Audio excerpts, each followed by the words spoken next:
Speaking, communicating, charisma, the stage effect. It's one of the oldest topics that existed in the world. How many people can you meet in a day? The biggest impact I can have is physically meeting people. The principle applies to all personal contact, not just one-on-one, but it applies 1 on 5, and it applies 1 on 10, and 1 on 100, and 1 on 1,000, and 1 on 10,000.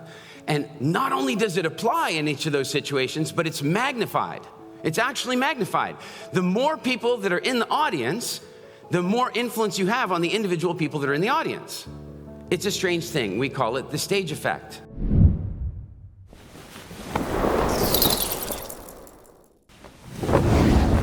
Good morning. After Gotham's speech, I'm feeling like Kool-Aid. Anybody want some Kool-Aid? All right. I am very excited about this. I love Mind Valley University, and I love Tallinn. And this morning, how many of you guys saw me yesterday with our family dog? I was out with the dog, Freddie. And this morning again, I went out with Freddie, and I'm walking along, and I see people with their bracelets, and I can say hi to them out on the street because we've taken over Tallinn. Have we taken over? Yes! And so I'm walking along, and then I see this dog coming along off the leash, which is not so usual, but it's off the leash, and it comes running up to talk to Freddie. You know, like dogs talk to each other. Lots of sniffing and stuff. And then the dog starts barking. But it can't. Have you ever seen this? Like, a dog had laryngitis. It was like,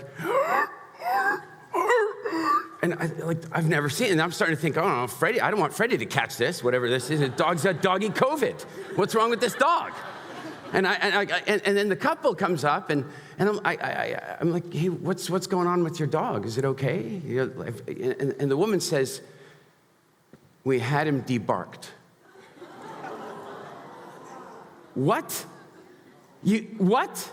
You had him debarked? Now, I don't say it like that. I'm like, oh, really? What exactly does that mean? And she goes, well, he was just out of control. He's just barking all the time, and we couldn't stop him. So there's a procedure, and we just had it taken out. We had the bark box taken out, and he can't bark anymore, and it's perfect. And I'm like, I don't want to get into a conflict with these people, and besides, there's nothing we can do. We can't re-bark the dog, so there's no point in getting into a car. But I do turn to the husband and go, and you were okay with this? And he said, I didn't have an opinion.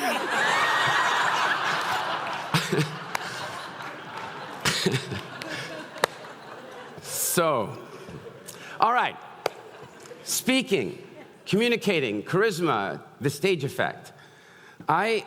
This is one of the most exciting topics that exists in the world. And one of the reasons is it's one of the oldest topics that existed in the world. Your brain evolved over millions of years, and long before you had a device to store things in, your memories and your phone numbers and such, long before you had that, your brain had to figure out how to assimilate information. It had to figure out how to take the information in and store it. And the trouble is that there's so much information around all the time. I mean, all the time there's information coming in, and you can't store all of it. So your brain has to try to figure out what to store and what to release. How many of you have found that currently your brain stores things you don't want it to and releases things that you wish it wouldn't? Anybody found a bit of that? Yeah, and that's because our world is different today than when our brains evolved. It's very different today. And there's a huge clue. The way your brain decides what to store and what to release is based on emotional response. So if you have almost no emotional response, say, for example, to where you left your keys, then you won't remember where you left your keys because there's no emotional response to that. And so when you do have an emotional response, your brain goes, oh, I had an emotional response. This information must be important. And it stores it. Does this make sense? And so for millions of years, you know, humans have had fire for about 2 million years. 2 million years. And the predominant method of sharing information, the predominant method of sharing wisdom was sitting around fires telling stories. And so our brains are very good at that. Our brains really like stories. And not only do they like stories, but our brains really like storytellers. In fact, I want you to think about this for a moment. Imagine that it's 30,000 years ago, and you're sitting around the fire, and somebody shares a story about how they walked around a corner and they saw a lion. And I don't know, I've actually had this experience a number of times, really, truly. I actually walked into a riverbed once and there were 14 lions, 14. And when that happens to you, there's some chemical changes that happen inside. The heart starts racing and all this stuff is going on. But imagine you're sitting around the fire and the person telling a story says, and this is what I did, and because I did that, I'm still alive. Are you going to remember this story? You are, but imagine a week later, you walk around a corner and you see a lion. And then the story comes flooding back into your head, right? And you do the things that storyteller told you to do, and you survive.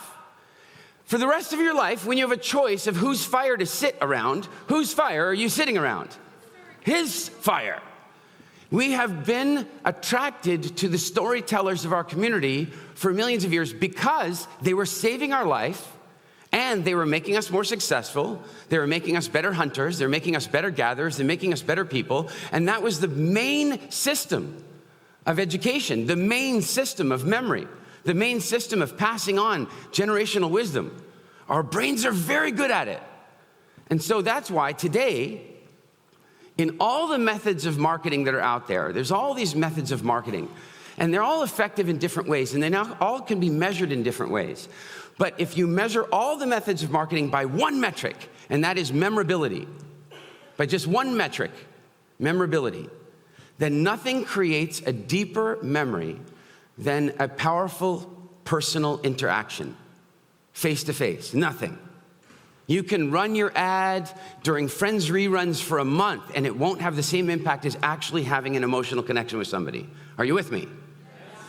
And that is one of the most powerful things you could ever understand about business, about influence, about your social project that you want to get out into the world, except for one problem, and that is, how many people can you meet in a day?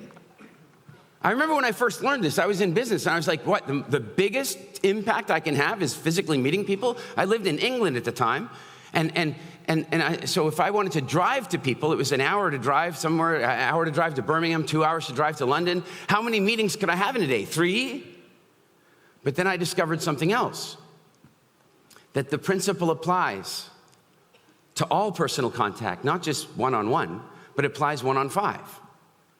And it applies 1 on 10, and 1 on 100, and 1 on 1,000, and 1 on 10,000. And not only does it apply in each of those situations, but it's magnified. It's actually magnified. The more people that are in the audience, the more influence you have on the individual people that are in the audience. It's a strange thing. We call it the stage effect. It's an unnatural magnetic attraction that somebody creates when they stand on stage, they put themselves at risk, and they share engaging, valuable content. And it is one of the most powerful things you could ever learn to take advantage of, except for one problem, and that is that prior to Mind Valley University, many of you went to other universities or other schools, and in those schools, what they taught you was public speaking is a terrifying undertaking. Is this true? Right? They taught you that, and so they took away one of the most powerful tools you could ever have for making your life amazing by making us afraid of it. The stage effect is so, so powerful, and there's lots of reasons for it, but I want to give you a little formula. The formula kind of works like this. The stage effect is the result of the quality of your presentation times the number of people that are watching your presentation. And that's changed as well, because now it counts for views. Come on, doesn't it? Somebody sends you a video and it's had 23 views. Are you watching it? Depends on who sent it to you, right? If it was a very good friend and it had 27 views, all right. But if it was not a very good friend and it had 27 views, in the bin, yes? But what if it had 27 million views? I might watch that. You see, and it might cause you to be more engaged in it. And how about this? When there's a lineup outside the nightclub, have you seen that? Lineup outside the night, suddenly you're like, what's going on in there? I remember being in London once. Friends of mine wanted to go to this cool nightclub, and we got into the line. And we're in the line, and we're in the line, and we're in the line, and we're in the line. I hate lines. You're in the line. And then finally, they let the line go into the club. We got into the club, nobody in there. Smart. Because if we had just walked in and there'd be nobody there, we would have left. Now, the line attracted people, right? And then when we walked in, we'd been committed for half an hour in the line. We weren't going to just turn around and walk out. Smart marketing. I was walking in the streets of Amsterdam some years ago. And you notice Amsterdam, there's a lot of, I don't know why, but there's a lot of like munchy junk food around. I don't know what that's about. There's lots of sugary stuff and lots of greasy, salty stuff. It's like the people in Amsterdam have odd cravings for some reason. But there's chippies on every corner, little chip places everywhere. And with mayonnaise and cheese. I don't know what's going on over there. But here's what's really interesting. I'm walking along, and there's a chippy place right beside me. I am not incredibly tempted to go into the chippy place. But across the way, there's another chippy place. Friets, they call them. And I look over at the Friets place, and there's about 70 people in the line. And there's a sign that says, World's Best Friets.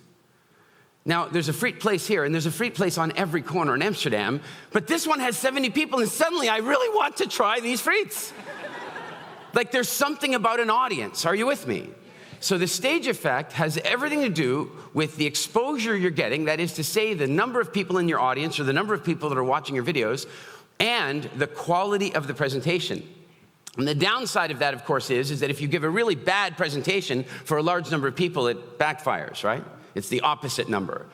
But when you even give a moderate presentation in front of an audience, you create the stage effect. And I'm gonna give you some metrics for this.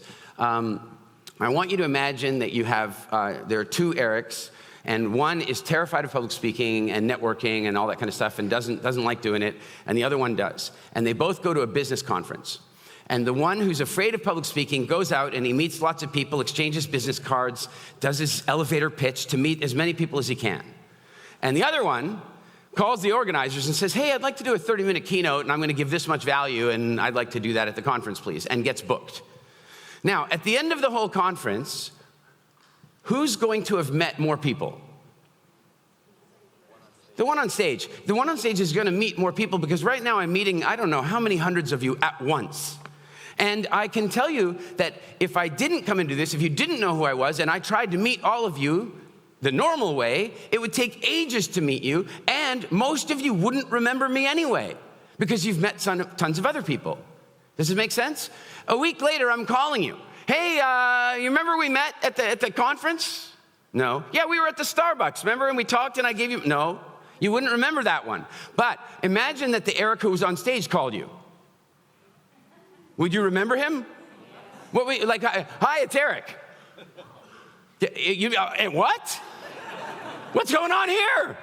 Right? The memory is much more powerful. Now, how about this? Let's say they're both business consultants. Which one are you more interested in hiring? Why? Because of the stage effect.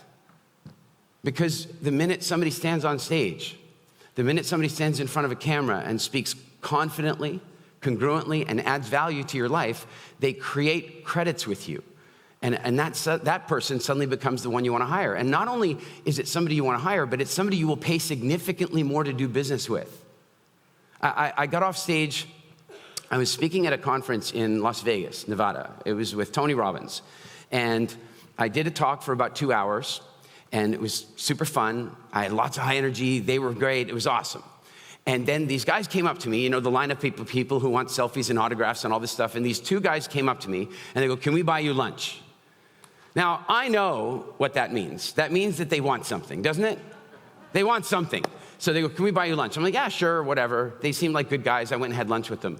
And they were running a website that had 110 million visitors a year, all American. It was a purely American website, 110 million visitors a year. Phenomenal. And they're like, you need to come work for us. And I'm like, no, I really don't. I live in the Caribbean, you're in California, I'm not moving to California, not happening, I love where I am. And they go, no, you gotta come work for us. And I go, guys, I'm not coming to work for you. Now, I am not interviewing for a job, you understand. I just finished on stage and I'm getting a free lunch. They're trying to offer me a job. So I start finding out a little bit more about their business, and it's pretty interesting, and they own lots of really cool domains, and they wanna have a big impact on the world. And so in the end, I say, look, guys, I wouldn't mind maybe one day coming and I can spend a week with you and do a brainstorming session and we can do some work that way, but that's it. And they go, well, what if you did that every month? Like, you want me to fly to San Diego every month for a week? I'm not doing that. And they go, well, what would your rate for that be? You hear they're not hearing the no, are they?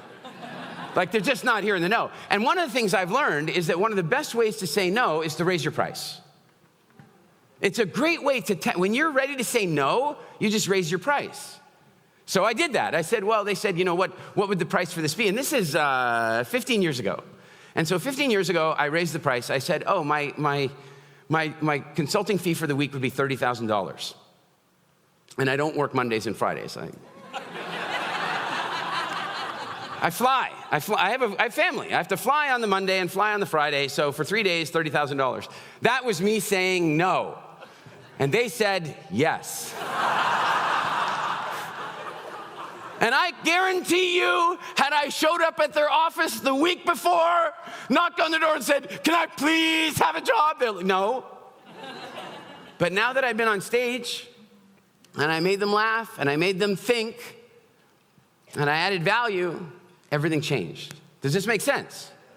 All right, now, here's the tough part, though. Some of you are thinking, yeah, but you're Eric. Right? That's what you're thinking. Yeah, but you're Eric. No, hang on a second. Who do you think Simon Sinek was before he was Simon Sinek? Okay, he was probably still Simon Sinek, but he was Simon Sinek with a couple less zeros on his keynote fee. Do you understand? He was going out, his keynote fee was about $30,000, and then he did a TEDx talk, and it went off to get millions of views, and it launched him in the most incredible way. Before that, he was just Simon. What about Brené Brown?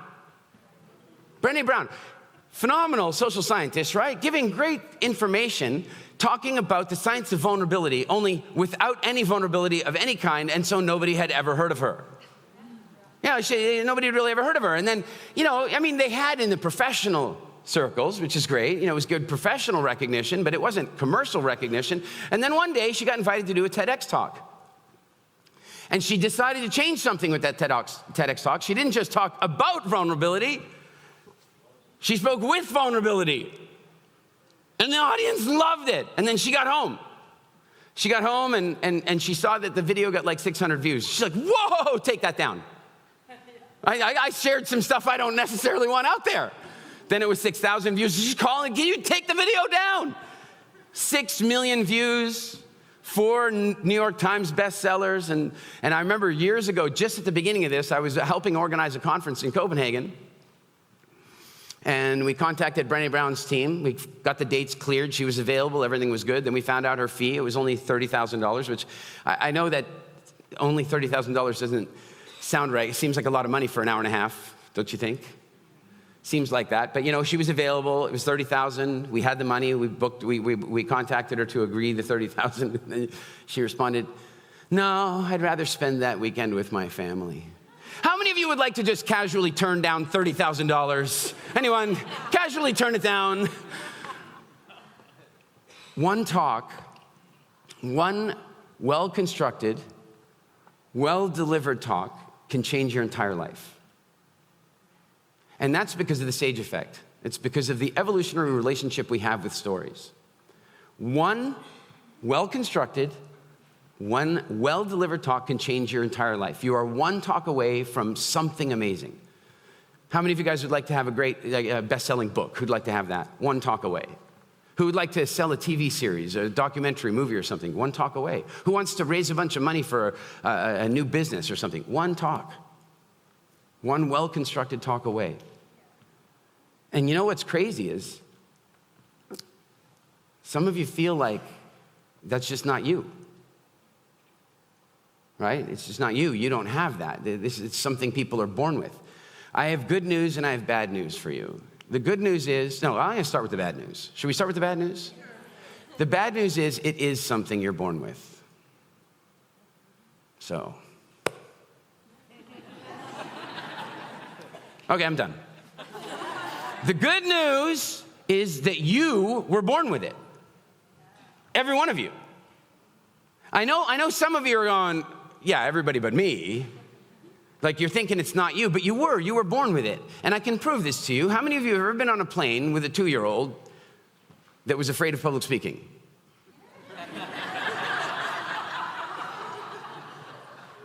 No.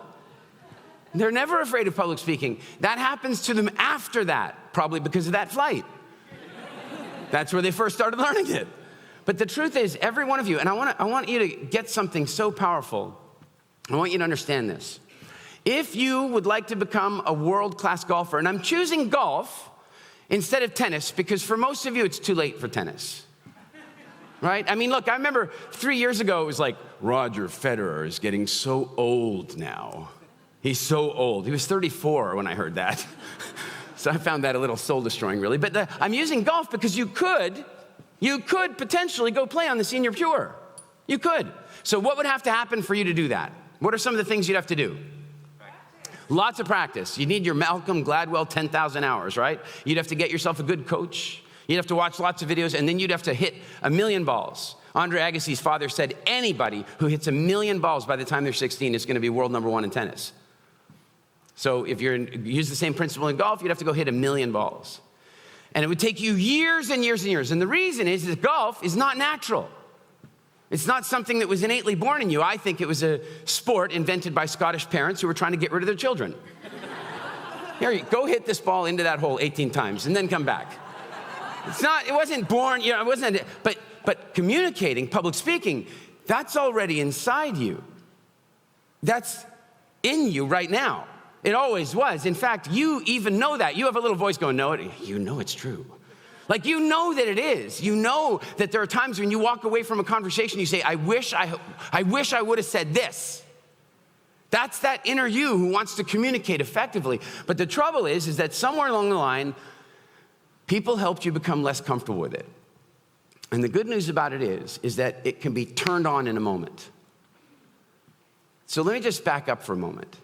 Do you agree with me that when somebody stands on the stage and they create value, they engage you, they entertain you, and they educate you, they inspire you, that person creates an unnatural magnetic attraction that makes you want to follow them, do business with them, invest with them? Is that true? Yes. Is it really true? Yes. Okay. So if that's true, how many of you would like to be able to do that more, to make your business work, your project work, your social projects work? How many of you would like to become infinitely more powerful as a communicator? Okay, good. You're in the right room. I just want to make sure. Now here's the challenge, though. You all exist on a spectrum, and it is a spectrum of comfort with public speaking. So there are some of you in this room right now that are completely confident and completely comfortable with public speaking. Oh, look at that, I have a microphone. I could walk out into the audience with this microphone, and I could offer it to you. Now, some of you are looking at that microphone like, please don't. I know, some of you, if I walk too close, look, you can even see, eyebrow raised, like, you see what's going on? It's a terrifying thing. But some of you are excited about it. Some of you are terrified, and some of you are excited. And in the middle of all this is a word invented by the phenomenal Kirsty. She invented this word. It's called scariosity. By the way, as soon as she said it, I registered scariosity.com. I own it. And this is what it means. It means that you have enough curiosity that you want to do it, but you're also scared. Scariosity. How many of you have scariosity? Okay, now let's find out where you are on the scariosity spectrum. I want to know who here is unreservedly willing and excited to speak anytime, right now. If I told you got to come 15 minutes, you would do it. Yeah. Check it out. Now, I will tell you, you are in unique company. I've never had that many hands raised for this number of people. No, I'm serious. You're in unique company. You are well done to everybody who raised their hands. Well done. Give them a hand. Of course, like 80% of them might have been students of mine, but that's a different situation.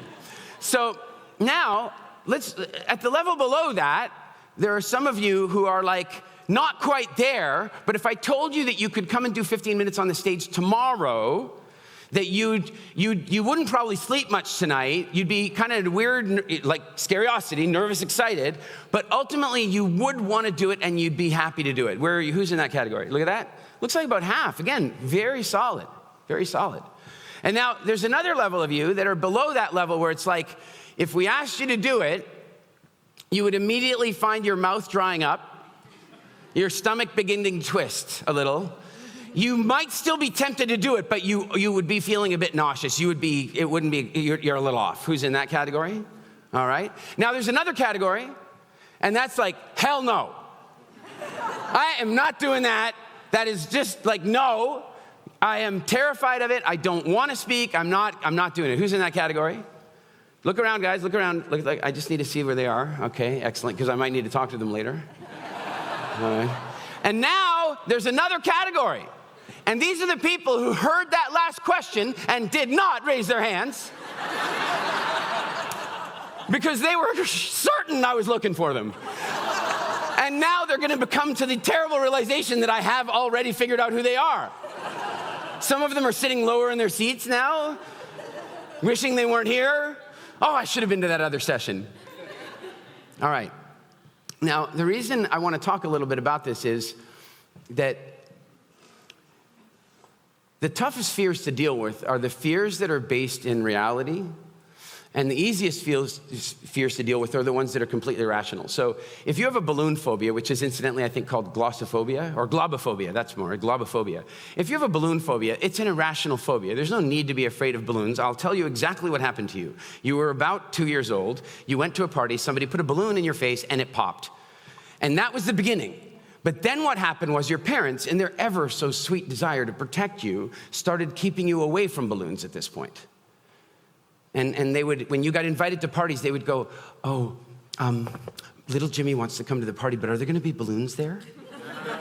And they started protecting you from balloons. And if they did that really effectively, you're now 45 years old and terrified of balloons, and you have a phobia. But it's irrational, and it can be dealt with in seconds. Any good neurolinguistics person, any good coach, any good psychotherapist, any good hypnotherapist can deal with that very, very easily. The fears that are a little harder to deal with, and equally can be dealt with quite rapidly, the ones that are a little harder to deal with are the ones that are based in reality. So if you have a fear of snakes, if you have a fear of snakes, there's a reality in that. I was doing some wildlife photography just south of Botswana once, and I'm in this river. It's a small river. I'm in the water, and I'm taking pictures of fish through the water. And then the guide that I'm with, Linda, she says, the snakes here just love the water. Like, this is where they all are. You really want to be in the water like that? And I'm like, yeah, I'm all right. And she goes, do you really know snakes? And I go, I feel pretty good about them. And so we got back to camp, and she showed me a picture of a snake, and she said, is it venomous? I said, yes, I know that one. It's venomous. Then she showed me another one. Is it venomous? I go, yep.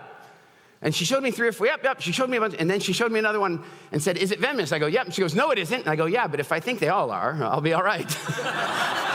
I got it under control. She said, okay, good system. Good system. But the truth is, there's a benefit in being afraid of snakes. There's a benefit in being afraid of spiders. I mean, you don't need to be phobic of them, but that's the trouble, is when you take a rational fear and you add an irrational fear to it, then, you've got a problem. And that's what public speaking fear is.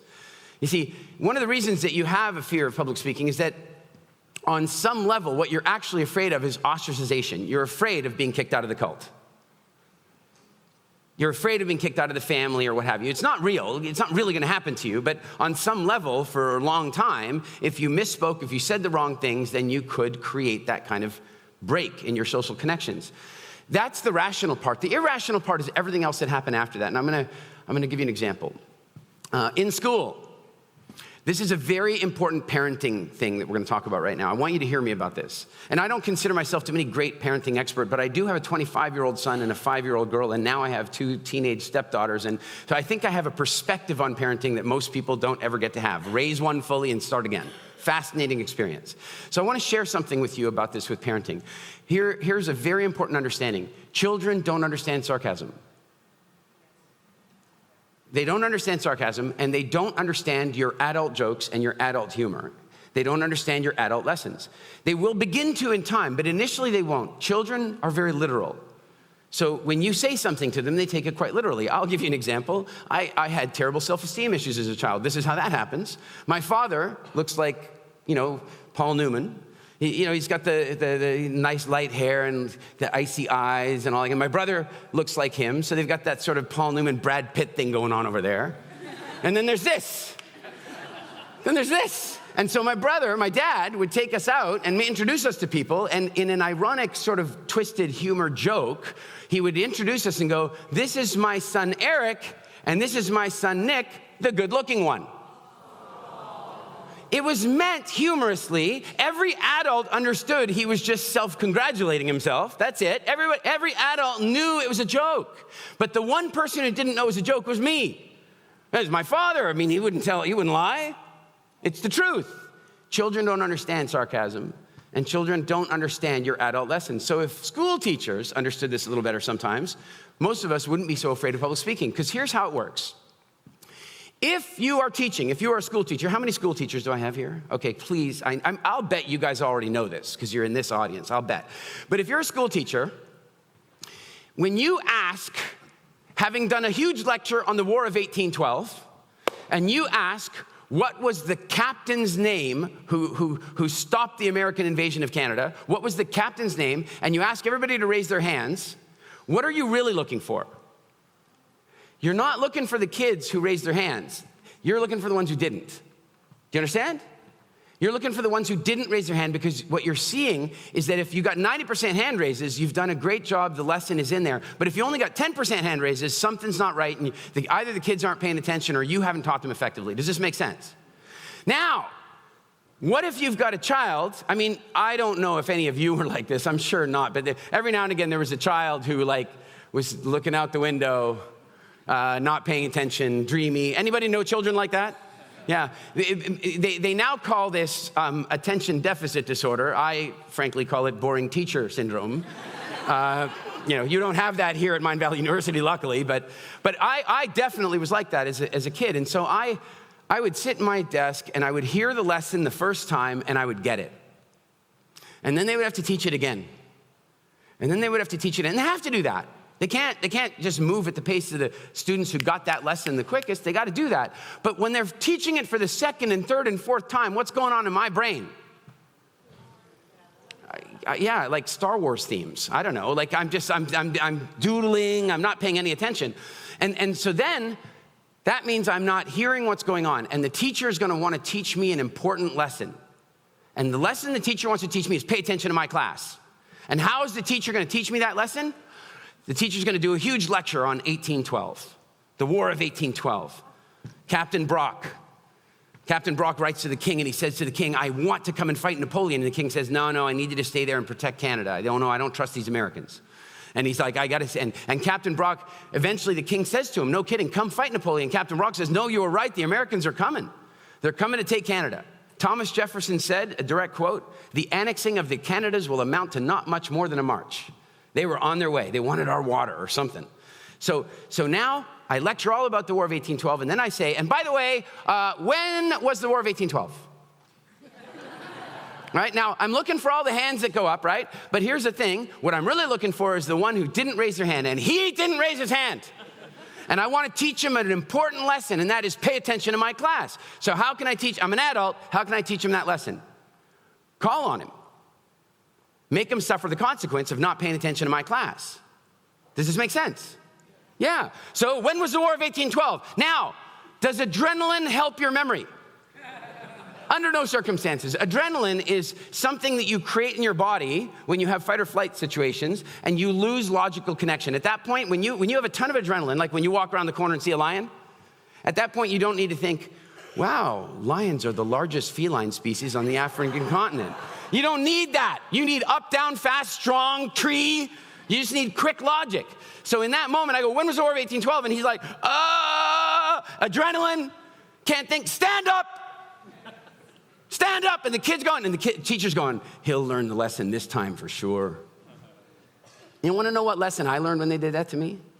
I learned this lesson. In September, when school starts, you listen to the lesson. and then you intentionally don't listen. You doodle excessively. You stare out the window. You even close your eyes. And then you wait for the teacher to call on you. And she says, what is pi? And you're like, and she's expecting that she's surprised you, and you're gonna say, dessert? And you stand up and go, 3.14. And she's like, shit, he was paying attention. She won't do that to you again for the rest of the year.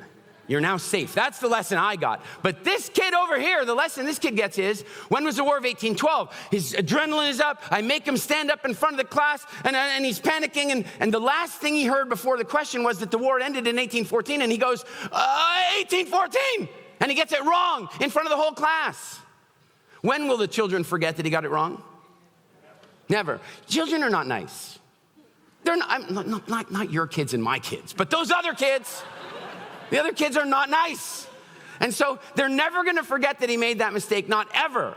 In fact, he's going to become a .com billionaire and show up at his 40th anniversary, a high school reunion, all that stuff. He's going to show up at the reunion, pull up in a limousine, having flown in on his private jet, walk into the room, and they go, 1814, you're back.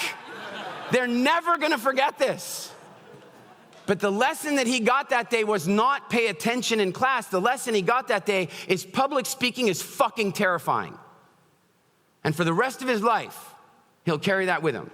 Does this make sense? How many of you were told by your overbearing parent that you need to think before you speak?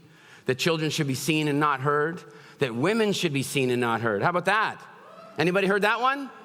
Can you imagine? And so all through our childhood, we're being taught these things. And so we end up becoming less and less comfortable being ourselves, and less comfortable with public speaking, less and less comfortable with communication in general. And that is what leads to you walking out of a party or walking out of a meeting and thinking to yourself, I wish I had said this. I wish I could have said that more effectively. And the reason I want you to hear me about this is that it can be turned back on. You do not need, like with golf, to spend the next 10 years learning. You have it inside you, and it can be activated in a moment. It actually can be turned on in a second. That internal charisma, the internal ability to tell stories, it can be turned on very quickly. So I want to talk a little bit about how to create the stage effect. And I want you to know that today I'm really talking about what the stage effect is, how it works, and how you can use it. And then tomorrow in the workshop, I'm going to take you through exercises and drills and transform you, and I mean it. In one day, many of you will uplift your ability to communicate dramatically. Who's excited about that?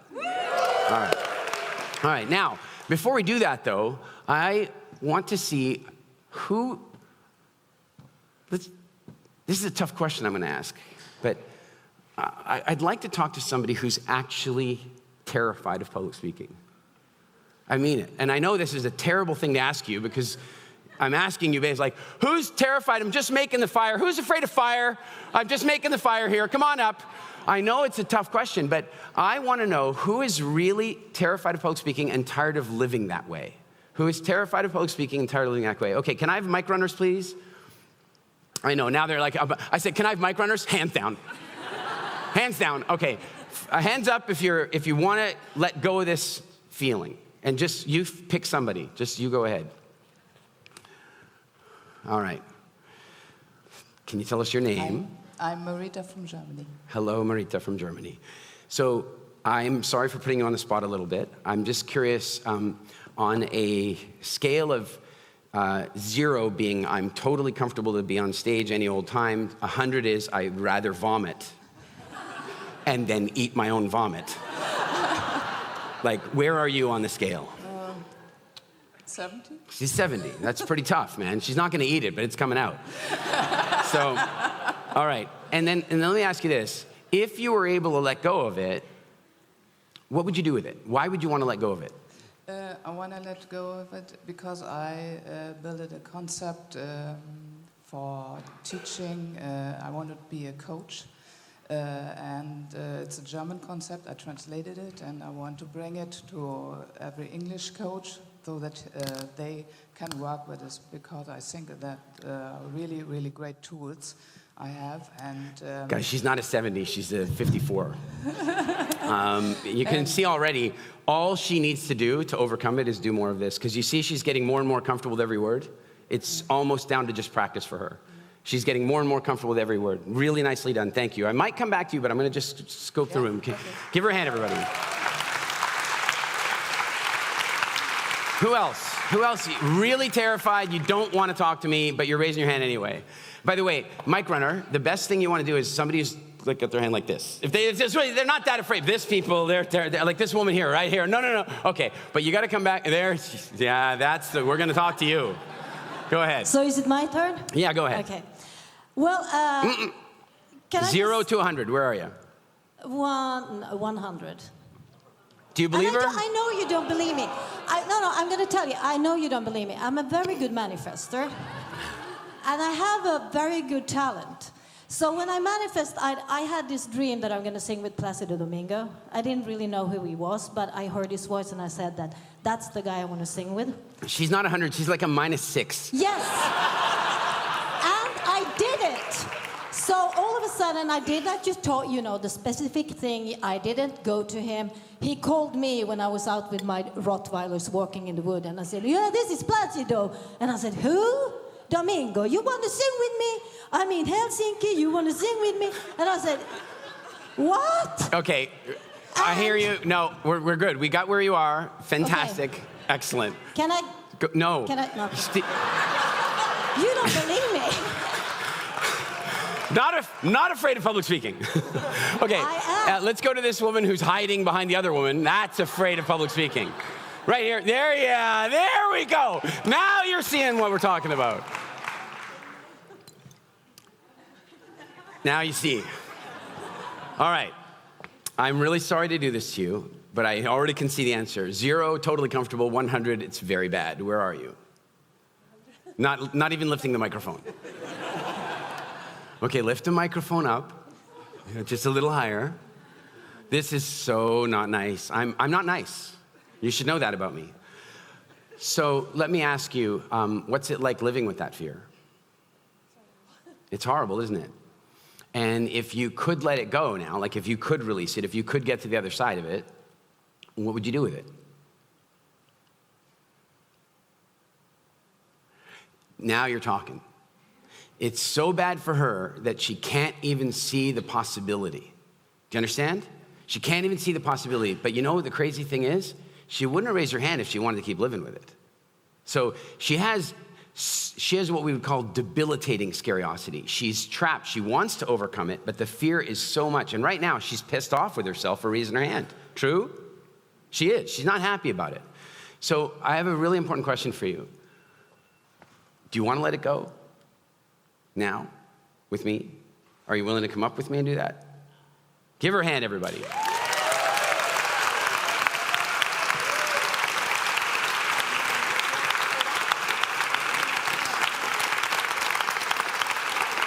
It's yours.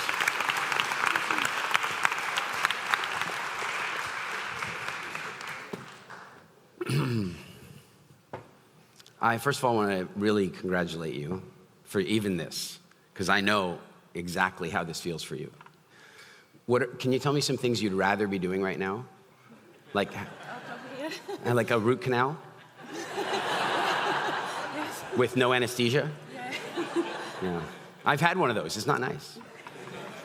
Now, I want you guys to know that the fear that she's feeling right now is the equivalent that many of you will have felt when you really, truly thought you were going to die. Some of you guys might have seen on Instagram, Kirsty and I were on a plane that went into an emergency dive the other day. Oxygen mask dropped from the ceiling, it was over.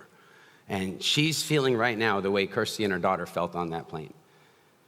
It's not rational. She's not going to die. On the plane, we might have died. But she's got the same biochemistry right now. She's got the same fear chemicals. Can I ask you, do you remember a time when you felt comfortable to talk? When you felt comfortable to communicate? I feel comfortable when I'm talking with children. She feels comfortable talking with children. And so what that probably means is that somewhere along the line there were overbearing adults, parental or teaching, education-based often, that kind of hurt that for her, that she got judgment and she's got concern about that judgment now. Children don't offer that judgment, so they're safe, yes? Okay. Again, I'm gonna ask you this question, but I really want you to think about it. If you could become really comfortable with communicating to any audience, what are the things you'd be most likely to want to share with the world? To give strength to people that are in the same position as me. Do you understand? Did you guys hear? I know she's not... yeah.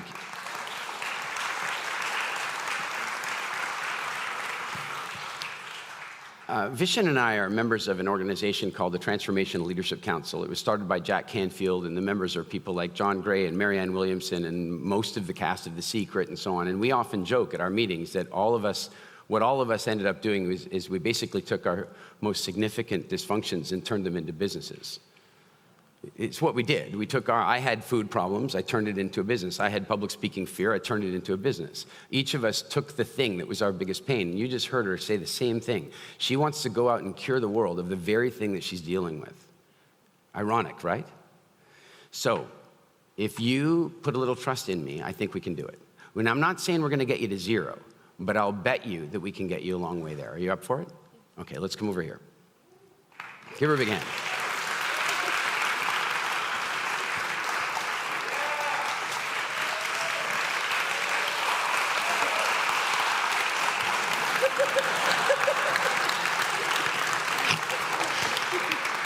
How many times do you think she's going to try and give me that microphone? All right. And you see the little X? Yes. That was for you. But you can face the other way. So stand on the X, but face me. All right? Now, a couple of things I want you guys to all understand is the way your lungs work. The way your lungs work is that if you breathe in different styles, you create a different internal biochemical response. If you breathe in the very top of your lungs, where you have a lot less of those little hairs that pull oxygen out, you actually slightly starve yourself of oxygen, and that causes you to create stress chemicals. This is why if you do walk around the corner and you see the lions, you take one sharp breath and then you stop breathing. Are you with me? You go, and then you breathe in what I call pray breath. What I mean by pray breath is not that you're praying. You might be praying, but it's that you are now a prey animal. You don't want to be heard, so you're breathing quietly in the top. And while you breathe quietly in the top, your body gets the message, oh shit, there's danger. And so the more you breathe shallow like that, the more danger you feel like you're in. The minute the plane, 2 days ago, the minute the plane went into the dive, the minute the oxygen mask dropped down, the first thing I started doing was deep breathing. Calm, deep breathing. Then I put my shoes on, because I'm gonna need shoes. I saw Bruce Willis in Die Hard. Barefoot is bad. It's not good. And then I realized that you're not allowed to take your bags off the plane and stuff in an emergency landing. So I immediately went and got the passports, I got my phone, I put them all inside my vest. That's called rational thought. That's not what most of the people around me were doing. But I was deep breathing, so I was getting all the adrenaline out. Are you guys with me? So the first thing I'm gonna ask you to do is to actually breathe, because she stopped doing that about 10 minutes ago. So can you breathe? No. All right, I'm gonna help you with it. So when my hand is up here, you want me to hold that for a second? You okay? You guys, do you understand 100? Do you understand when I say that it's the same for her as being on a plane, that the same fear is there? The difference is it's irrational. Is anybody here, I'm just curious, anybody planning to kill her? No? It's like the hitchhiker, and the hitchhiker's driving along, and he pulls up, she is driving along, she picks up a hitchhiker, and the hitchhiker, they're talking, small talk, and then the hitchhiker says to her, gee, I'm amazed, as a woman that you pulled over and picked me up on the road like that. Like, what if I was a serial killer? And she goes, what are the odds of 2 of us?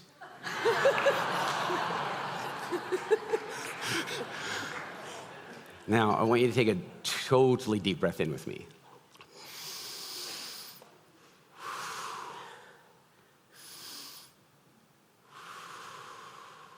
Slower. Which kids do you like to talk to the most? What age?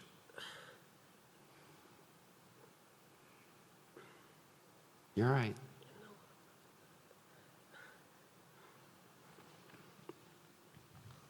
What age do you like to talk to the most?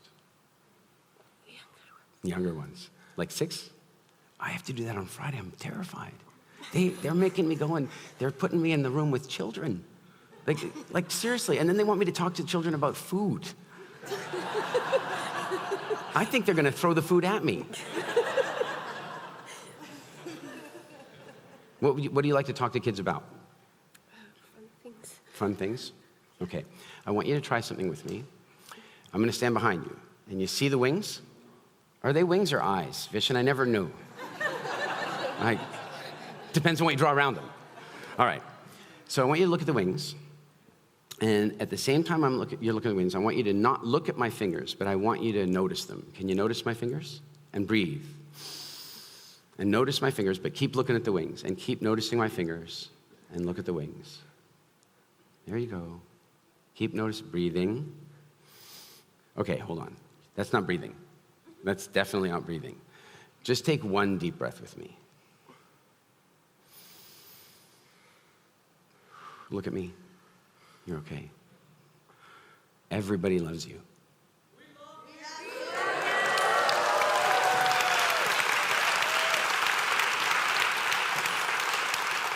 I'm going to give you guys a secret. She doesn't believe you.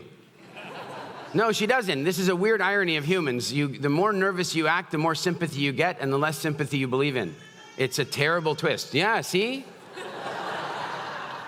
Take a deep breath. And know it's okay. Through your nose.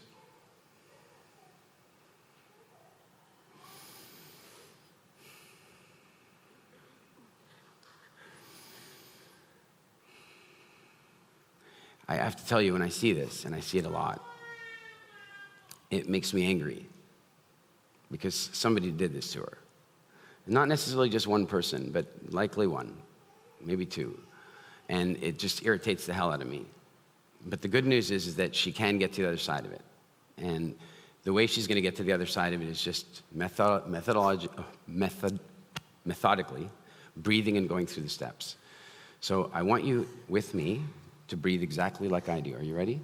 So we're going to go out through the mouth. You're not going out. Out through the mouth, and then in. Nice. Out. In.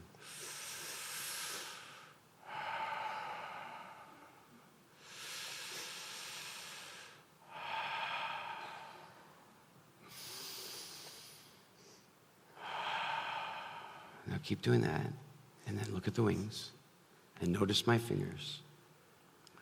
And keep your awareness on my fingers even as they're out to your peripheral vision, and keep breathing. Keep breathing. Calming. Eyes open. Notice my fingers. And then I want you to take your awareness and just bring it through the whole room. I want you to feel the walls on the side of you. I want you to feel the whole room behind you. I want you to feel the love and the intention that people hold for you. You feel the breathing's better? Breathing nicely. Now, you've got a group of kids in front of you. What's the best vacation they should ever take? Where should they go one day on a vacation? To the beach? Is there a particular beach? They can't hear you, the kids over here. They can't hear you. So just hold it right there and tell the kids about the beach. These kids. What's the best beach for them to go to? Well, I know one where I grew up. Yes? And there's lots of space, and when it's low tides, it's really nice. It's like little swimming pools. And what if they're afraid of the water? I could take them to the water. What would you tell them about the water? There's no reason to be afraid. Yeah? And how much fun could they have? Lots of fun. Lots of splashing if they don't want to go in. Yeah? And where is like the best vacation you've ever had? The funnest trip you've ever been on? Here? What's been best? Have you been here the whole time? No, just this week. Don't you wish you were here the whole time? Yes. I do. So what's been best about this week? Everyone can be just who they are. Everyone can be just who they are. Does that include you? Yes. Yeah? And what's that like? It's liberating. Sorry? The microphone's a little far from your mouth. I can't.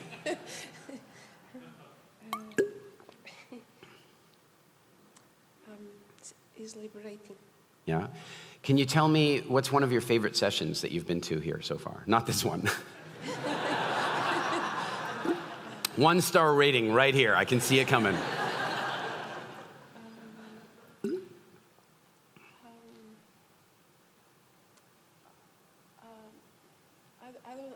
I don't want to say names, but I really admire when the speakers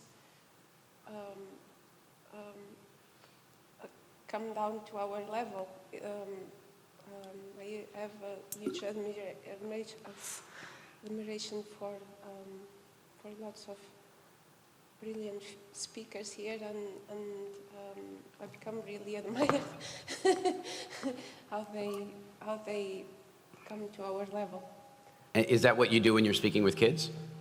Yes, And do you speak to kids sometimes? You teach, or? I teach. Yes. Hmm? I teach.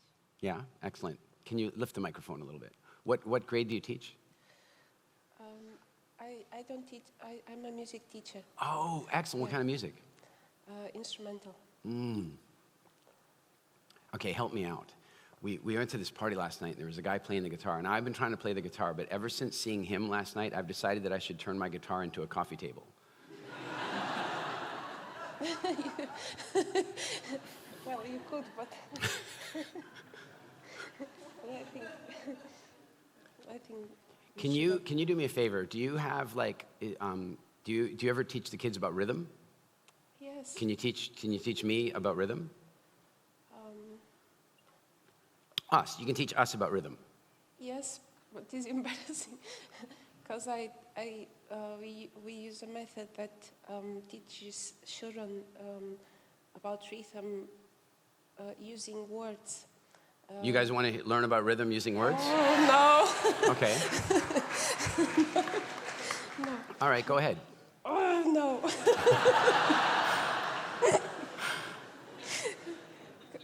Just No. me. No. No. Okay, just start it. You don't have to do the whole thing, but just give us a start so we get a sense. Usually there's certain rhythms that.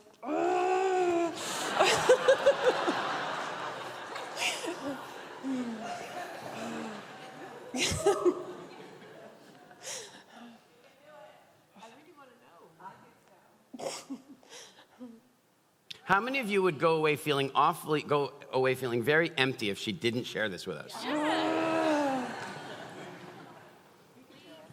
Would you like us to act like children? Would that help?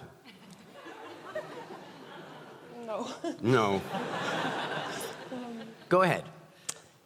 Well, the idea behind method is if you want to teach a child a certain rhythm, if you relate it with No. Don't teach us how to teach. Teach us. You wouldn't say that to children, right?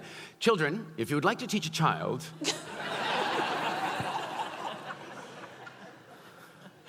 We are children. Teach us. She's not kidding. God. Okay, so if so you have to copycat. Yeah. Okay, so there's different ones. The basic ones you can learn. One of them is if you are willing to clap. So if you clap. So no, not like that. Copy after me. So if I do. Thank you. Oh no, no. No, you don't have to hold it. He'll hold it for you. It's okay.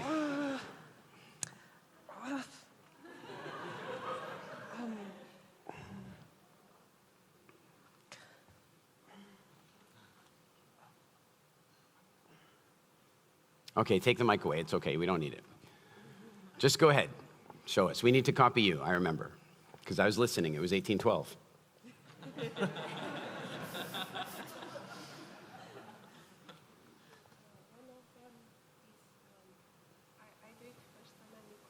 Okay. Okay, so she does it, we copy.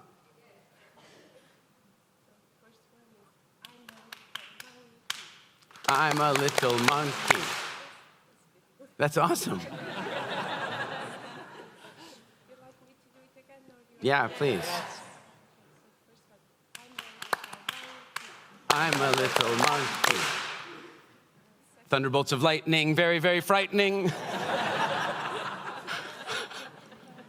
then this rhythm can be, you can find it in lots of different music.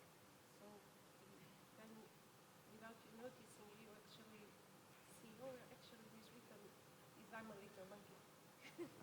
or when you see it written down, then you identify it as a pattern, and then it's like a pattern like Give her a big hand, everybody.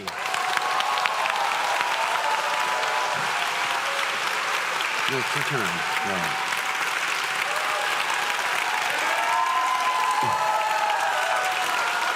Really, nice charisma, really good energy. You gotta let go of this stuff. It's not right. I don't care who did it to you. Let it go. All right, now I need to make a deal with you guys. You guys are all gonna be super tempted. I've celebritized her, and so you're gonna be super tempted to wanna tell her how great she was, and you're gonna be super tempted to tell her how strong and beautiful she was, and I don't want any of you to do that. And I'm gonna tell you why. She won't believe you. And the reason she won't believe you is that she showed us her nerves. And nervousness is an inauthentic plea for sympathy and attention. Nervousness is an inauthentic, when it's fake. If you're nervous about jumping out of a plane, I'm gonna give you, that's fair. But when you're nervous about this type of thing, it's an inauthentic plea. We learn to act nervous to get more feedback. Never communicate with an audience that you're nervous, because if you do, you will not believe anything they say to you after that. Do you hear me? So the trouble is, if you come and tell her, oh my God, you were so strong and you were so amazing, she will not believe you, and you will actually create the reverse response in her. She never got to 0 in this exercise, but she got to about 50. She got to 50, is that fair? And her energy changed, she couldn't even breathe when she came up here. But if you really want to support her, then you don't make a big deal out of it for her. If you're talking with her and she brings it up and she asks you for your honest opinion, then you can offer it. But I don't want any false platitudes, and unfortunately, anything you offer right now will feel like a false platitude to her. Does this make sense? You have an agreement? All right, now, let me ask you something. Are you glad you came up here? Look at her face. Do you see this? That is genuine. She's not comfortable, but she's not terrified. She came up here phobic. Now she's just a little further down the scariosity table. And if you want to fix this, and I suggest to you that the simple thing, there's more stuff, and we're going to talk about that in detail tomorrow, but one of the simplest things you can do is just challenge yourself to practice a little. As you were here, your fear was your fear was here, and the longer you were up here and the more you spoke, the fear came down and down and down, and you started to be able to breathe. And the truth is, daddy or teacher or somebody gave you some shit for sharing your views. And there's some part of you that's still afraid of that judgment that's going to come in. There's none of that in this world now. You're a powerful, powerful communicator. And I hope that you keep getting your voice out there to the world. Thank you. Wait. One more time. No. Just feel the love. That's all. Okay.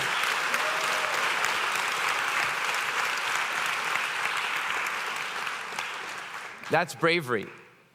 Bravery to be even willing to come up here and face that and spend that time with me.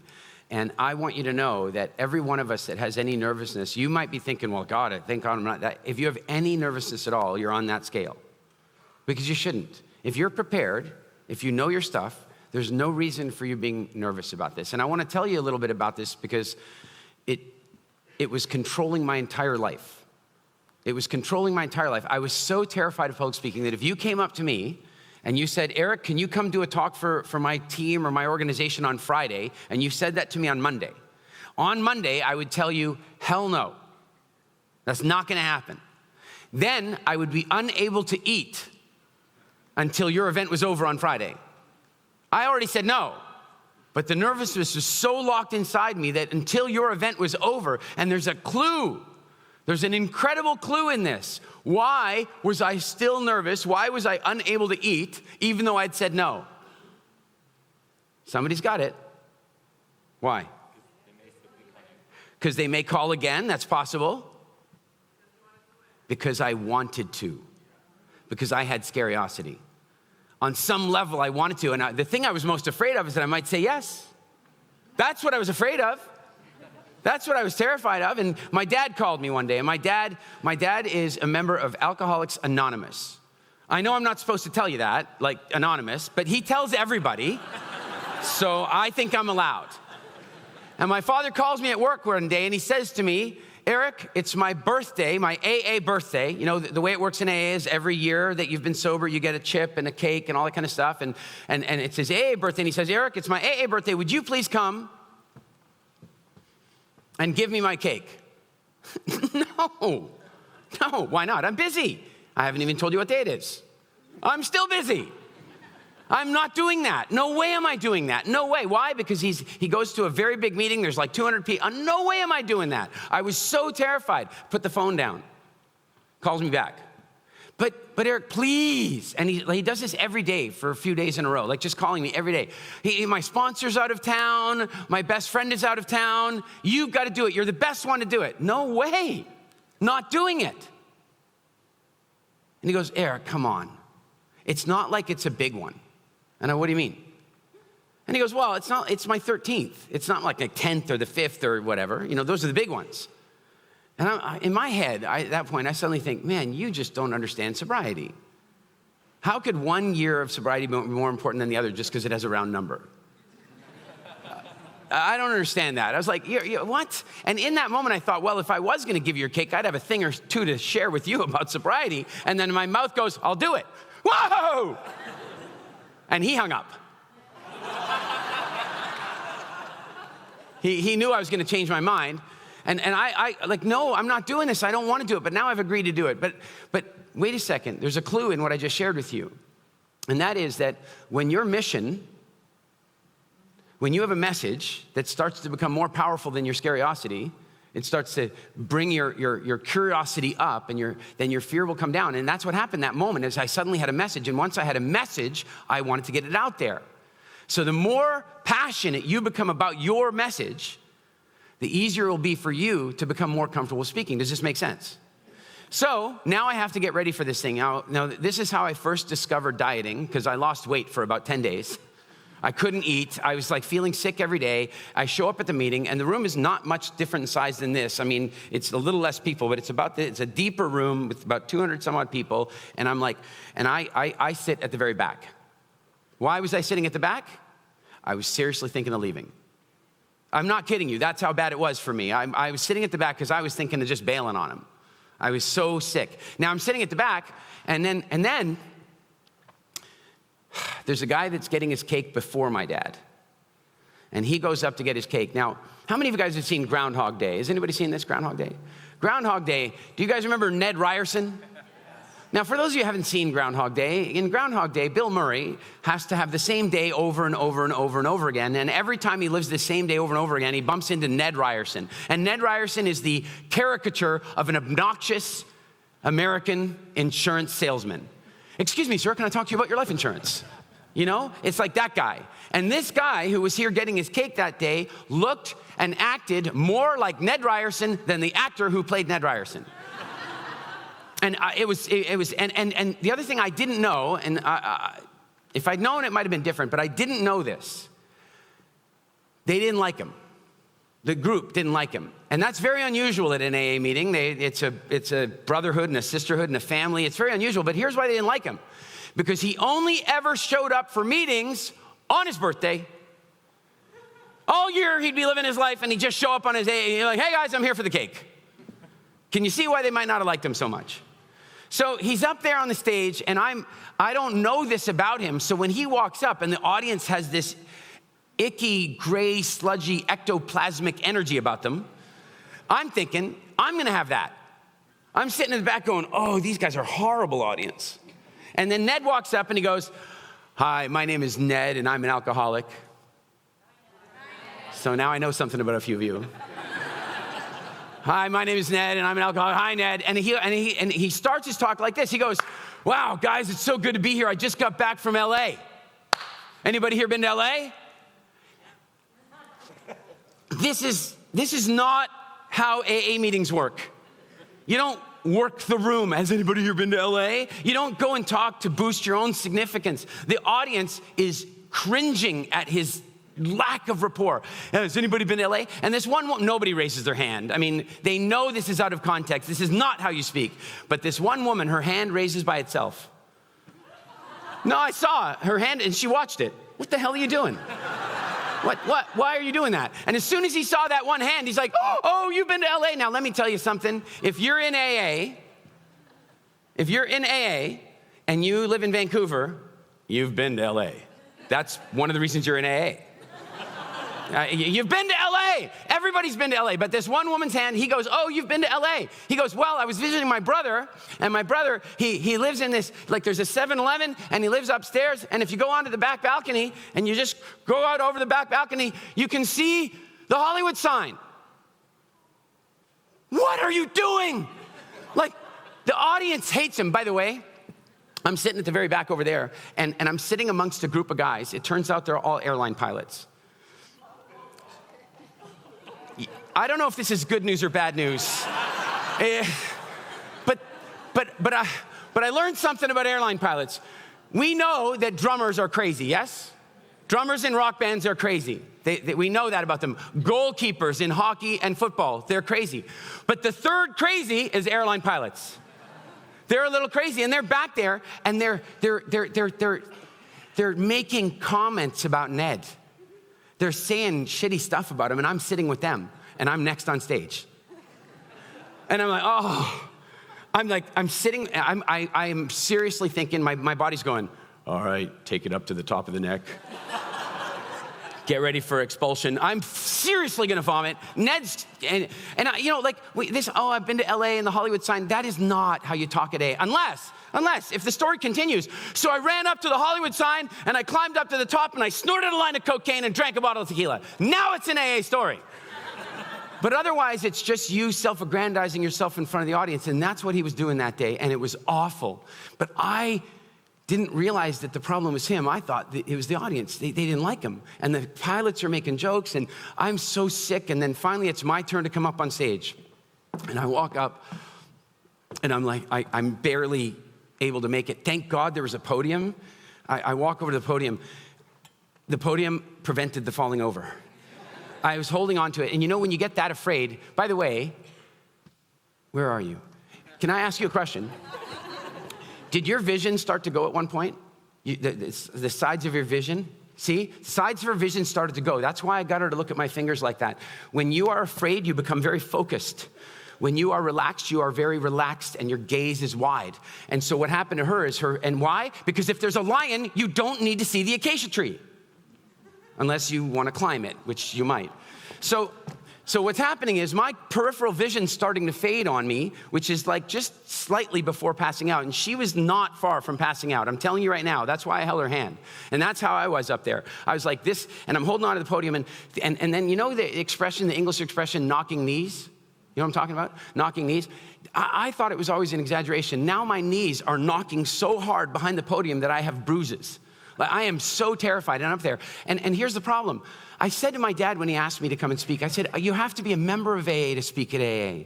I'm not even a member. And he goes, well, you don't drink. Once again, I don't think you understand Alcoholics Anonymous very well. It's not for people who don't drink. It's for people, I mean, you've got it backwards. Now I feel like drinking.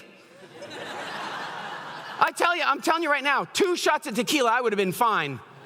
It would have been okay. I'm sitting back there, I'm terrified, and I'm supposed to say, hi, my name is Eric. And by the way, I even said to my dad, what am I supposed to do about the intro? My name is Eric, and I'm not an alcoholic. And he goes, just say you are. But I'm not. And he goes, yeah, but again, you don't drink, so no. I'm not lying to this group of people. So I'm standing up there, and I'm behind the podium, and I don't know where this comes from. Like stuff's flashing in my head, and suddenly I see like I feel like I'm in a courtroom drama. You know, like the old Perry Mason or the old, those old courtroom dramas. And I'm standing up there, and I'm freaking out. My dad's sitting down here. Hi, my name is Eric, and my father's the alcoholic.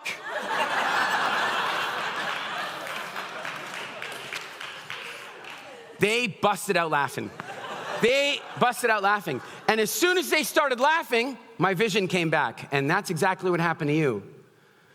Her vision started to go, and I made a joke. You guys all laughed, and she relaxed. Very big clue in this.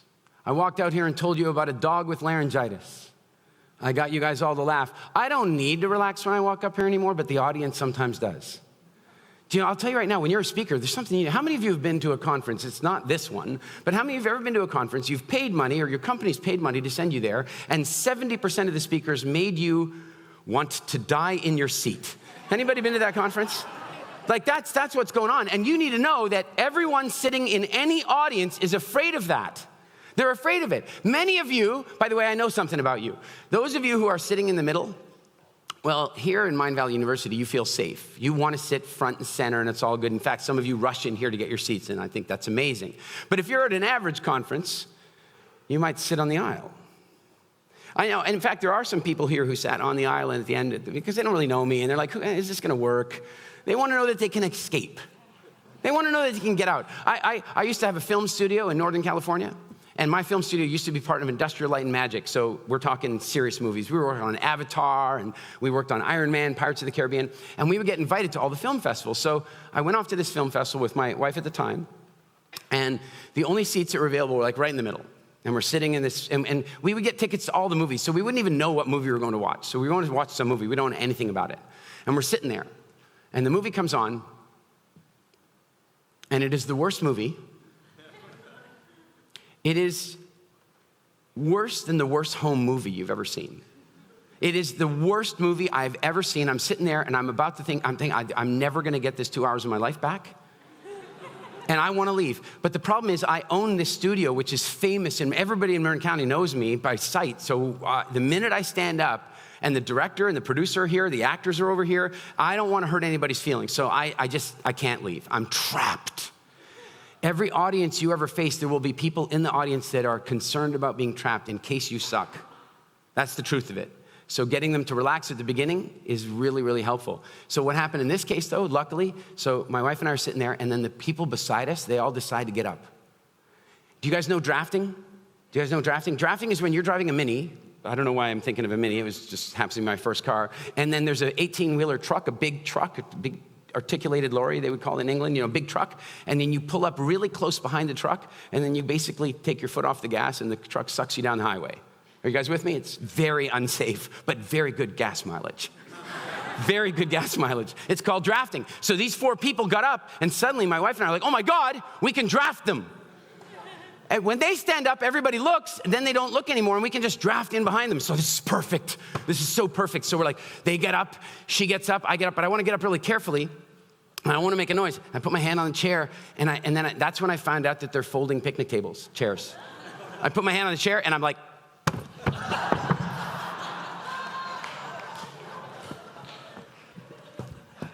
I hold my hand up so my wife could lift me up. She's gone. Now everybody's looking. I'm lying on it. Was horrible. Every audience that you will ever face is a little afraid of that type of thing, getting trapped in the middle. Does this make sense? So in any event, I do this, hi, I'm Eric, and my dad's the alcoholic, and I get a laugh, and immediately I get that laugh, I start feeling better. And so I share my message, and I say, listen, the truth of the matter is, I don't want to be here. I'm terrified of public speaking. I hate this. But when my dad called me and said to me that I should come and do this cake because it's his 13th year and not a big one like the 10th or the 20th or the 15th or something, I said, I needed to come here and say something to all of you. And that is that there's only one day of sobriety that is more important than all the others, and that is day 1. Day 1 is the most important day, but after that, in my opinion, as the child of an alcoholic, as the brother of an alcoholic, as the employee of an alcoholic, I had them all around me. My message is that every single day of sobriety is just as important as the other one. I don't care if it's your 10th year, your 13th year, your 3rd year, or your 27th day. They're all important. This was my message. This is a good message. I was very passionate about it. And then I said to them, by the way, not only is my father saved by this program, alive because of AA, not only that, but how about my boss? My best friend, I said, even my brother, he was in the program by the time he was 19 years old. It was that or death. I said, even my brother who lives in Tokyo. I go, has anybody here ever been to Tokyo?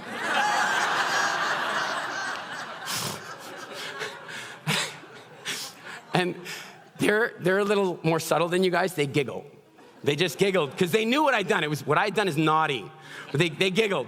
But their giggle kind of, the funny thing is that when you make an audience laugh, you start feeling more brave. So everybody been to Japan and they giggle. Nobody raised their hand. I go, well, my brother lives in this shop. And if you go upstairs and you lean up, and by the way, they didn't have a microphone, so I could never even finish it. They were laughing so loudly, they couldn't hear me anymore. One of the pilots is on the floor. He fell out of his chair, and that's how my talk ended. Okay, my dad's coming now. And off I went. It was hilarious. Now, a couple lessons in this. AA meeting's over, and now all these people want to come talk to me. They all come up to me and they're like, oh, Eric, that was just magnificent. God, that was amazing. You got to come back. What? Absolutely not. Never going to happen. They're not, no, but I really needed to hear that today. That's the exact message I needed to hear. I come to the meeting and I meet people that have been sober for like 10 years and I think they're better than me. And now I know every day of sobriety is amazing. And they're giving me, and it's like probably 80 people walking up and saying stuff like this to me. And I did not believe any of them. I did not believe any of them. Why? Because I had told them I was nervous. And so I knew they were giving me false platitudes and they were giving me niceness because I knew that. I knew every time they said it, I'm like, you're just saying that. Do you understand? So I want you to hear me about this. You never, ever, not ever tell the audience that you're nervous. I don't care how you feel. And by the way, I said this in front of an audience once and the audience said, yeah, but Eric, earlier today you said that you have to be authentic on stage. Ooh. Tricky. I heard this young politician was he met an old grizzled American congressman and he said to him, you've risen to such power, you've held onto your congressional seat for 30 years. Do you have any advice for a young politician like me who I want to reach to the highest office in the land? And the old congressman said, well, yeah, it really comes down to integrity, honesty. It comes down to authenticity. Once you can fake those things.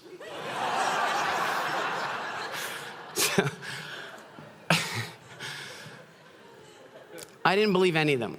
I didn't believe a single one of them. But then all of a sudden, I'm kind of done and I'm in shock and it's all over. And then all of a sudden, I see Ned Ryerson. Ned starts walking over to me. And I'm starting to feel bad about what I did. I made fun of him in front of everybody. And I sometimes when you're on stage, you kind of get carried away. And and he's walking over and I'm going, oh, man. And he walks up to me and he goes, Eric? He goes, I don't come here enough. But if the talks were like that, I would. He said, that was one of the best speeches I've ever seen at an AA meeting ever in my life. Did I believe him? Absolutely. He has no reason to give me sympathy. I believed him, and suddenly I started thinking about the other 80 people. And then he said this, and I kid you not, this delicate population, don't push my buttons. Come on now, guys, don't trigger my triggers. Who built the button? If you have buttons, who built it? You did. Why did you build it? So people could push it. It's like you're walking around with these buttons, like, don't push them. Well, they're there. Don't push your buttons. You know what happened in that moment was I pushed his buttons. And then he said to me, after he said what he said about my talk, and he goes, and I really got the message. I needed to hear that. I have new respect for Ned, and I learned a huge amount about public speaking and myself just in that one day, and I'm hoping you got some of it with me. Was it good? Yeah. Now, the reason I wanted to show you that is that there are lessons that I shared with you in that story that you will remember. In fact, there are some of you who've heard that story from me before because you've been training with me or you've seen it on video, but what I'm going to suggest to you is that many of you will remember that story possibly for years to come. You will start preparing for a talk one day and you'll remember, oh yeah, it's important to trigger a laugh early on. You will remember it's not a good idea to communicate that I'm nervous because I didn't just lecture it at you. I took you on a journey where you felt like you had the experience with me. Does this make sense? It's super powerful stuff, very powerful stuff.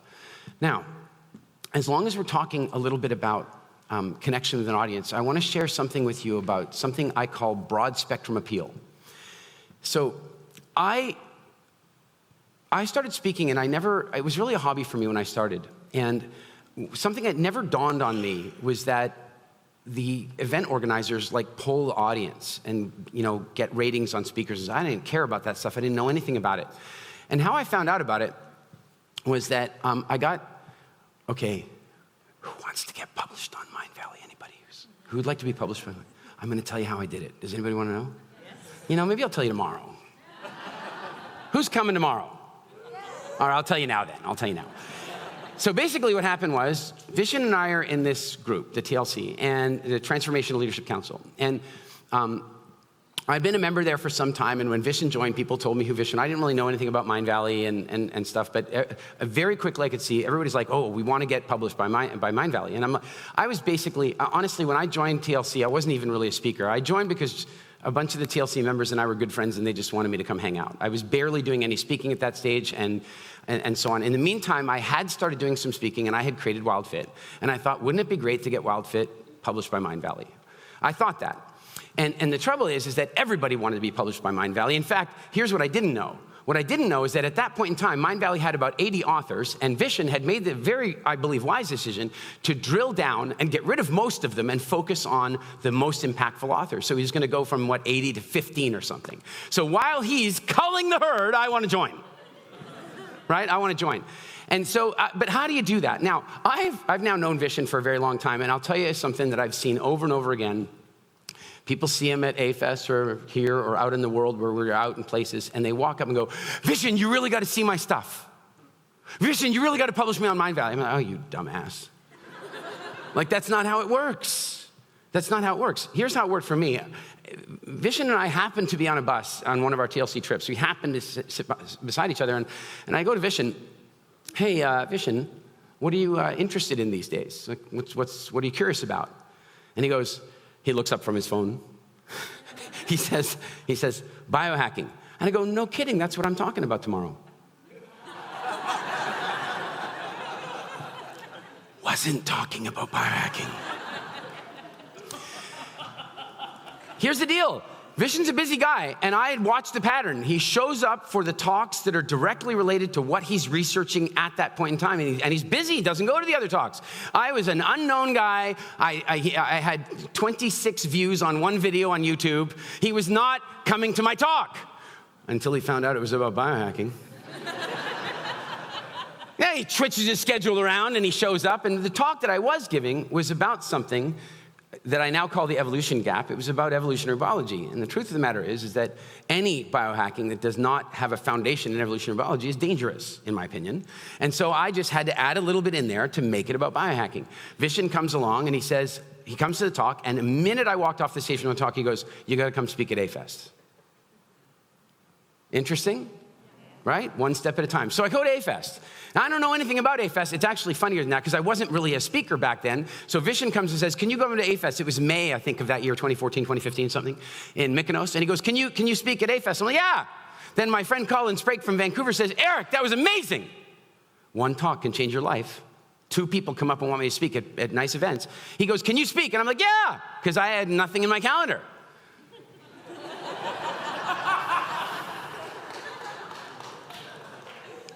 So I had just agreed to speak in Mykonos and Vancouver on the same weekend. Yeah, awesome.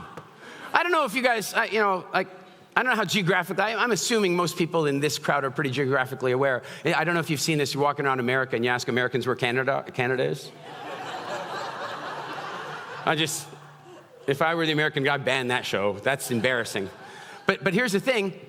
I finish off in Vancouver, and I've booked the flights and stuff, and I'm gonna make it, but I'm not gonna be at all of A-Fest. I can't, and that's usually the culture. You know, as a speaker, you go for the whole thing. I don't know any of that. So I finish off in Vancouver. I don't have time to stay for anything. I can't stay for selfies, pictures, nothing. I quite literally come off the stage, security clears the path for me, I run straight to the limousine, off to the airport. 3 flights later, I land in Mykonos. I land in Mykonos, and Mia, who knows Mia? Mia, the phenomenal host of A-Fest is, well, the technical term for it is she's losing her shit because she can't find me. And I need to be on stage, and I've just arrived, and she can't find me, and then we kind of find each other on Messenger, and then we don't know each other. And she walks up to me, and she goes, when did you get in? I go, I don't know, like 20 minutes ago. From Vancouver? Yeah. You're on stage? Yeah. Why are you so calm? Well, because I'm calm like that. I just don't do that. I'm pretty laid back. And we started talking about that stuff. And I told her about this one time when, and you guys will hear the story in detail tomorrow, but I told her about this one time when I was on stage with a producer and they kept changing my time clock while I was on stage. And I told her about that. And now here's the thing. She's from New Zealand. And if you know anything, every culture has their, like those of you from Scandinavia, Yanta law. Right? You shall not think you're special. Every country has that. Well, in Australia and New Zealand, it's called tall poppy syndrome. So if you're too full of yourself, you got to cut him down to size, right? So now at first she calmed down. Now she's thinking, this guy's bragging. So now I go out on stage and I deliver my talk and she messes with my time clock while I'm up there. I don't know if she added 5 minutes or she took 5 minutes off. I don't remember at this point, but I still finished dead on time. I finished dead on time because when you're a speaker, you finish dead on time. You never run over time. You might think that the audience is your client, but you're not my client. I love you, I care about you, I'm here to deliver to you, but my client is Mind Valley. And Mind Valley's given me a schedule, which means I need to stick to that schedule. So she messed with the clocks and I adjusted it, and I'm gonna teach you how to do that tomorrow, where you can finish on time every single time without even a worry. And I finished dead on time. That night at dinner, I'm sitting having dinner and I'm kind of like in the A-Fest, and it's quite a community. I mean, Gotham's little cult jokes earlier, like A-Fest, that's like, I thought they were gonna start serving Kool-Aid. I really did. We're having dinner, and then Vishen comes up to me and he says, Eric, we had some complaints today about your presentation. I'm like, what? I've never heard those words in my life. What are you talking about? And he goes, people are saying we didn't give you enough stage time.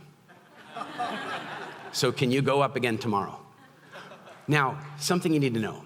If you want me to talk for 2 or 3 hours, my preparation time is about 5 minutes. Quite literally. If you want me to talk for an hour, I need 15 to 20 minutes. You want me to talk for 30 minutes, you want me to talk for 20 minutes, I need a week. Do you understand? The more compressed it is, the more focus I need to have. I'm doing an 18-minute talk in Germany in front of 4,000 people in about a week. I am working on that. I got to get it down. You have to choose the words. Got to understand it. Now Vishen says, can you do a talk again tomorrow, another 20 minutes? I have 24 hours and an A-Fest party. No, I have 12 hours and an A-Fest party. And Vishen's taking 20 minutes out of his own presentation to give it to me. And so I go home and I use the formula, which I will share with you tomorrow. I use a formula and I create a talk. And about 3 weeks later, Vishen calls me and he says, Eric, I'm really, really glad that we invited you to A-Fest. He says, we poll all the clients, and he says your talk was the second highest rated talk of all of A-Fest. And I want you to know something. There were phenomenal speakers there. I felt and I was like, I tried to say thank you, and then he went, shut up. I went, what? And he goes, and your other talk, he says, your second talk, the one you made up the night before, that one was number 1. He says, you pushed me to number 3. And that was the first time that I became aware that was going on. And it makes sense, but I started thinking about that. I started thinking about it from the perspective of what we call broad spectrum appeal. How do you get broad spectrum appeal? How many of you have been to a talk where you can see some of the audience is really in and some of the audience is totally not in, right? My goal when I go on stage, no matter what the topic, is that 99% of the audience is going to have a good time. Whether the information is perfect for them or not, they're going to have a good time. Does that make sense? So there are some powerful tips for making that happen. And one of them is the effective use of stories. Story is everything. Story is everything. There's a reason that movie studios will spend $200 million to entertain you for 2 hours. It's because you like stories. And by the way, you think you like original stories. You don't. You just like the same stories told in original ways. Basically, I'm going to tell you a story. You tell me what story it is. Young boy, orphaned, feels a bit different, finds an old mentor with a beard, and has some skills that the old man helps him to develop, and then Lord of the Rings, Star Wars, Harry Potter, it's all the same story. by the way, if you want a secret, it happens on 30-year cycles. So you want to write something like that about 30 years after Harry Potter. It's going to blow up, right? It's going to blow up. But the point is that we like stories, and we like stories to be told really well, and we like to feel. And so I want to give you a little bit of a clinic on stories, and then tomorrow I'll go much deeper into storytelling, and we'll actually do some exercises that'll blow your mind. So how many of you guys know Janet Atwood? Does anybody know Janet? Janet is a dear friend of mine. She's also a member of TLC. She wrote The Passion Test, New York Times bestseller. She wrote The Hidden Riches. And she's just a phenomenally interesting woman. And she and I were doing an event in Copenhagen. And she came up to me after I came off the stage, and she says, "How do you do that?" And I said, "What?" She goes, "That." Janet, what? That thing. Which thing? What thing are you talking about, Janet? She goes, "That thing where people sit on the edge of their chair and they let their bladders fill up and they won't leave the room and they don't look at their phone. That thing." And I go, "Oh, that thing. Oh, that." And then I said to her, "Do you really want to know? Do you really want to know?" And she goes, "Yeah, I do." And why did I ask that? Because don't coach people without permission. Are you with me? It's very tempting to coach people without permission, but don't do that. So I asked her, "Do you really want to know?" She goes, "Yeah." And I said, "Well, I tell stories." She goes, "But Eric, I tell stories." And I go, "You know, Janet, you do, but there's a style of speaking that is like reporting, and there's a style of speaking that's like storytelling. One way to think of it is you're in a helicopter and you can tell a story from very high up, or you can drop down into the detail of the story. When you're high up, you can pass over time quickly, but you don't create an emotional connection with the audience. When you're down low, you can create the emotional connection." She goes, I don't get it. And I go, "All right, you know the story you told about how you ran away from home and you from San Francisco and you went up to, or from LA and you went up to San Francisco, and this is in the middle of the hippie movement. She's in Haight-Ashbury, in the middle of milk and all that stuff that was happening in the 60s. She ran away from home, and she told the story on stage. But I said, the thing, Janet, is I want to tell the story back to you. Can I do that?" She goes, "Yeah, please." And I go, "Okay. I just need to ask some questions." And I asked her a few detailed questions. And then I said, "The car that you got in when you left the job you were in, that car, what kind of car was it?" She goes, "I don't know. It's a long time ago. I don't know." I go, "Okay, no problem." And I go, "Let me tell you the story." So I ran away from home when I was about 16 years old. And I went up to San Francisco because I heard that that's where it was happening. All the best music, all the best drugs, everything was best in San Francisco. So I went up there, and I got there, had a little bit of money, and I met some really amazing people. But you know, I ran out of money, and I couldn't find work, and I was like kind of couch surfing, and I didn't have places to stay. And then I got into these awkward situations where I'd like go out for a meal with my friends, and I wouldn't order anything because I didn't have any money. And then the worst thing would happen. At the end, one person would pick up the whole bill, and I knew I could have eaten. I knew. And then one day, my friends had, the friends that were left, because you start losing friends when you live like this, and the friends that were left, they called me and they said, "We got you a job." And I was so excited. They got me this incredible job, and I went off to go do this job, and I got there, and I went upstairs, and I sat in my desk, and I got the training, and I hated it. It was awful. I was on the phone selling some technology that I hated. It was just, I hated it. And it was in this little cubicle, and the stale air and fluorescent lights and the wallpaper peeling off the side. And I didn't even say anything to anybody. I just got up on my desk and I left. I never went back. She goes, "I just left. I walked down the stairs and I got in my car." And then I'm telling her this story. And I say, and I got in my car, and she goes, "Red Ford Escort." What happened? I told the story with emotion, and the emotion triggered her memory. And then she said, "How did you know about the peeling wallpaper?" I said, "I don't know, I just felt it. I was in. I was doing something that some people might call cold reading, but it's just telling a good story. I was just associated with her situation." Now, she got it. She really got the difference of storytelling and reporting the facts. And about 6 or 8 weeks later, I was on a podcast. I was being interviewed on a podcast about storytelling. And the podcaster, asked me about storytelling, and I wanted to tell him this story, but I had not yet spoken to Janet, and I didn't have permission. I don't tend to tell stories about people if I don't have permission to tell the story. So I didn't have permission to say her name. So I just talked about this person. I told the guy the story, and everything I said to you, and I came to the end of the story. And I'm coming down. And I came down the stairs, and I got in my car, and the guy, the podcast guy, goes, "Red Ford Escort." I'm like, "How do you know that?" And he goes, Janet was on the show last week. Yeah, and she told it really well. And you know what was like fascinating about this? What's really fascinating is that, remember what I said before, stories are absolutely key to the way we memorize things. And we all know this, and we like to hear a good story, but then we don't sometimes have the skills to tell one. And it's actually not that difficult. As I say, we're gonna do a couple of cool drills tomorrow that'll really help you with this. But I really want you to remember, if you are designing a talk, and you look at the talk and you put a pie chart together, if that talk is less than 70% stories, it's gonna be hard for you to hold the audience. Now it's different, there are different environments. There are times when you already have tremendous rapport with an audience. For example, when Vishen at the end of A-Fest does a wrap up of what's going on in Mind Valley, everybody's curious about what he's talking about. He doesn't need to pepper stories in every single detail of that. He's already earned the rapport with you. But if you're going off to speak at some conference where you've not earned that rapport with the audience, stories give you that opportunity. Does this make sense?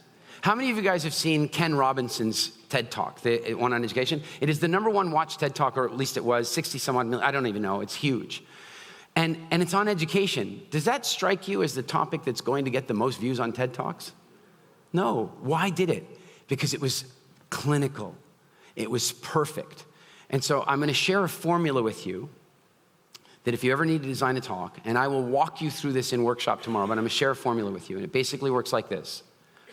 If we wanted to hire, say, the Rolling Stones to play at the final party, who thinks we should get the Rolling Stones for the final party? Anybody think we should? I think we should do it. Rolling Stones. Would they need to practice? No, they might need a wheelchair ramp, but they will not need to practice. Why will they not need to practice? Because they are experts at their songs. Now there's a clue in this. So we tell them we want them to perform for 45 minutes. They take a look and they go, well, this song is 12 minutes, this song is 7 minutes, this song is 15 minutes, and they go, it's 6 songs. What if we tell them they need 15 more minutes? They just play some of the songs longer or add songs. What if we tell them they have to cut 15 minutes? Knock out a song.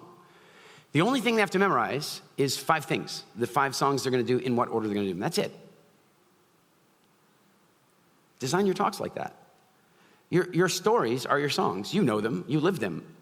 You should never memorize your talk. You should never write it down. Don't do that, please don't. How many of you, come on, be honest, how many of you write out the talk? Stop it! Don't ever do that again. I'll show you what it looks like when you do it.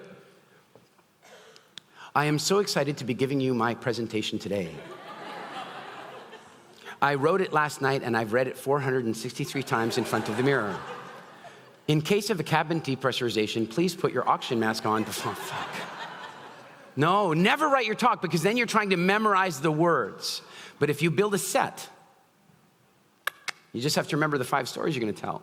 You build a set, and that's it. And then you remember your stories. You don't have to memorize them. Does this make sense? Now, one more thing. I really wanna make this point for you. I was not a natural, or I was. Exactly the same for you. You may not feel like a natural, but you are. You were absolutely born to be an effective communicator, and it's inside you. It's not like golf. You don't have to learn it. It's actually in there. It just needs to be unlocked. It just needs to be released. That's it. Then there are some skills you can learn. Don't get me wrong. There are skills to learn. But the first part is simply this: becoming comfortable with being you in front of an audience. And the minute you do that, you will elevate yourself above 90% of the professional speakers. I just want to come back to this. I asked you guys earlier, you've been to that conference, you've been to that one where there's some speaker up there and you're like, I wish I was sitting on the aisle. You know what I'm talking about, right? Now I want you to think about something. That person droning on in the same voice the entire time, you know what I'm talking about? They were paid to be there. Somebody flew them, probably in business class, to be there. So how good do you need to be to beat that? I'm telling you right now, it's not, you don't even have to be that. You just have to be authentic. And humans have a natural attraction to authenticity, natural. And it works like this. Would you rather have an authentic enemy or an inauthentic friend? That's the way it works. You would much rather have an authentic enemy than an inauthentic friend. So if you can walk up on stage and deliver the truth of you, if you can deliver like Brené Brown did with the vulnerability, if you can be you, then you will create a level of stage effect that will change your entire life. You are right now one well-constructed, one well-delivered talk away from the next huge breakthrough of your life, whatever that might be. And I hope I just helped you to get one step closer. Thank you guys so much. Thank you.